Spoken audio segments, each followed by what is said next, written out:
بسم اللہ الرحمن الرحیم۔ السلام علیکم۔ وظائف کی برکات میں آپ سب کو خوش آمدید۔ امید کرتی ہوں کہ آپ سب خیریت سے ہوں گے۔ تو ویورز، ماہ رجب المرجب کے حوالے سے آج بہت ہی خاص روحانی عمل میں آپ سے شیئر کروں گی اور آپ کو بتاؤں گی کہ ماہ رجب المرجب میں استغفار کی کیا فضیلت اور اہمیت ہے۔ ماہ رجب توبہ کا مہینہ ہے۔ ہمارے پیارے آقا سرور کائنات صلی اللہ علیہ وسلم نے ارشاد فرمایا کہ ماہ رجب میں استغفار کی کثرت کیا کرو، بے شک اس کے ہر لمحے میں اللہ کریم کئی افراد کو آگ سے نجات عطا فرماتے ہیں۔ جہنم سے آزادی کا ایک عمل یہ بھی ہے کہ ہمارے پیارے آقا صلی اللہ علیہ وسلم فرماتے ہیں کہ جس نے استغفار کو اپنے اوپر لازم کر لیا تو اللہ پاک اس کے راستے ہموار کر دیتے ہیں اور اس کے لیے غائب سے اسباب پیدا کرتے ہیں اور اس کے لیے ایسی جگہ سے رزق عطا فرماتے ہیں جہاں سے اس کو گمان بھی نہیں ہوتا، اور استغفار پڑھنے والے کی پریشانیاں بھی دور ہو جاتی ہیں۔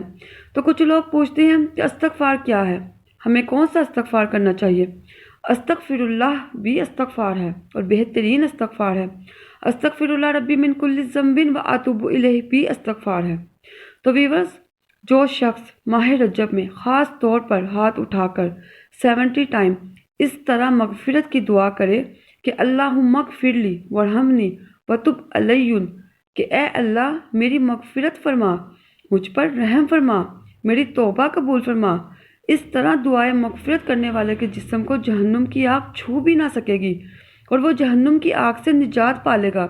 اللہ پاک کی رحمت سے ماہ رجب میں استغفار کرنے سے نہ صرف جہنم سے آزادی نصیب ہوتی ہے بلکہ اللہ پاک کی بارگاہ میں توبہ اور استغفار کرنے سے ہمیں گناہوں کی معافی بھی نصیب ہوتی ہے۔